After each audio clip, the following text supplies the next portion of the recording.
Hey guys, what is up? Welcome back to my Robinhood portfolio. Hope you guys are having an awesome Sunday.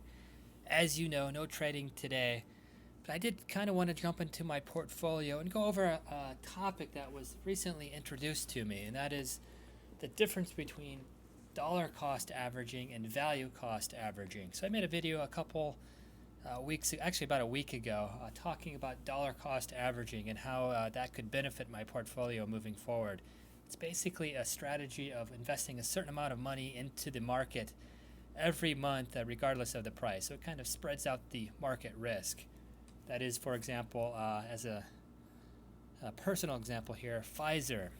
So you can see over the last 3 months or so, it kind of peaked up right up to about $37 here, and then it's been kind of trending down a little bit over here over the last couple months or so. Over the last year, you can see it peaked. It trended out a bit, came up a bit, right up to that $37, and then it came down here. Well, in my particular situation, I went ahead and I invested, you can see here, 50 shares, about $1,700 worth. But unfortunately, I jumped into the market right when it hit $37 here.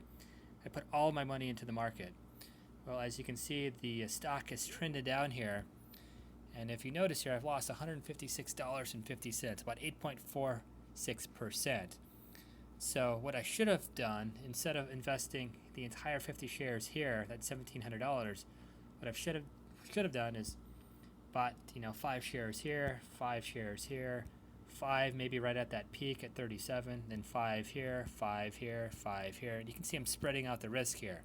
So even though the stock would have trended down, I would not have lost all that money by buying every stock at 37. On the flip side, it goes the other way too. I could have jumped in the market, bought all the shares, maybe here at 33, 32. And if it went up to 37, I would make a nice little profit. But it's a little bit riskier because I did it the opposite way and lost quite a bit of money here. So there's, positives to that as well as some negatives. If you can time the market correctly, which, in a couple of my other videos, I basically said that's a way of gambling in the market. It's very risky to do. It's essentially impossible to do. It's basically all about luck. You can make quite a bit of money, but by dollar cost averaging, putting in a set amount of money at a set interval, you can basically reduce some of that risk. And what I had introduced was this idea that when a stock goes down, when a stock that you really believe in, that you think has great fundamentals goes down, you buy more of it.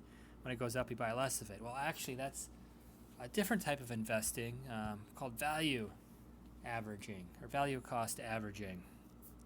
I don't think the cost is in there. It's just called value averaging. So I kind of want to do that today and do a real-time example of this. I know it's not a live trading session here, but I'm going to go ahead and buy some stock that I think is going to go up here. And it's got an ex-dividend date coming up as well on the 5th. So I'm going to try to jump in, grab that dividend, as well as a stock that I'm going to hold long-term. So AT&T here. So company, great fundamentals. It's okay PE ratio, about 18 or so, 17 to 18. Let's see what Robinhood says here. Yeah, about 17.5. It's got a great dividend yield, 4.7%. And you can see here it's trading a little bit more cheaply over the last month or so, or 3 months here. You can see it's been up about $43. It's dropped down here. It's still above its 1 year and 5 year trends by quite a bit, but I think this is a good stock to hold long term. So I'm going to kind of work through an example of dollar cost versus value cost. So dollar cost averaging over the last year, I would have bought some here, would have bought some here, here, here at a fixed interval. But I'm going to do dollar cost averaging. I think this is a great stock. Some of the fundamentals are saying that the stock should get up to about $48 or so by the end of the year. The market sentiment's moderate buy for some groups, strong buy by others. There's very few that are not advocating that this is a good long-term buy. So I'm going to go ahead and try to do that. So again, dollar cost averaging, I'd simply buy set amount. Value cost averaging, it's a little bit different. So for example, you essentially calculate what you want to invest and buy up to that investment. So for example, let's say I wanted to invest $1,000 each interval. Well, if the stock was $10, for example, I would buy 100 stocks. That's $1,000. Let's say that stock next period goes down to $5. Well, if I'm putting in $1,000 interval, so the total investment should now be $2,000, but the stock's now $5. So to get that extra $2,000, I'd have to buy 200 shares of that stock. And that would equal a total investment of $2,000. The next interval, I want $3,000. Well, let's say for whatever example, the stock goes up to $15 or so. Now I've got 200 stocks. Actually, I have 300 stocks, so that's $3,000. I wouldn't buy any stock that particular interval because the total value, 300 stocks times 15 is $3,000. Let's say that stock had actually went up to, I don't know, $20. Well, now you have an investment that's actually greater than $3,000, and you'd actually be required to sell some of that stock back into the market, get that cash back, so your total value is $3,000. And then that kind of continues. The next interval, your total value should be $4,000. So you simply add to your portfolio until you get up to that amount, no matter what the price of that particular stock is. So it's not a set dollar amount every month, it's a set value amount every month of your stocks. So that's a way of, again, kind of spreading risk, a little bit more sophisticated way of buying stocks. And that's really what I was advocating last time. I think that's the better approach in simple dollar cost averaging. Although each has its own benefits and drawbacks, but I really like the value averaging way of investing. So for me here, I think this stock is a good stock. It's trended down here. Actually, I bought this when it was $43 here. It's now $40.61. It's got an ex-dividend date coming up. So I'm going to go ahead and buy some of this.